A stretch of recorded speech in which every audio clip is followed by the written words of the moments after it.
Hi everyone, we're going to pull the hair back into a ponytail just behind the crown. And I've taken a big section out of the top, just a large rectangular section. There's our ponytail. Okay, I want to show you volumizing back combing. Take your brush and go halfway up and just take a little layer down and peel it down as if you're peeling a potato. But each time you do it, you take your brush right back to the scalp. Look at this, right back to the base of the ponytail. Once you've got it there and you've got all that beautiful volume, you can create a hair pad. I'm going to put a barrette on the top and we're just going to use all of the hair on the top to cover the hair pad. I love this look.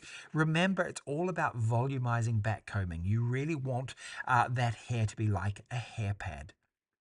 Now what we're going to do is just go on and cover it all. It doesn't matter if you can see a little bit of the hair pad underneath because it's exactly the same color as the hair. Look at this for a fun hairstyle to put into your collection.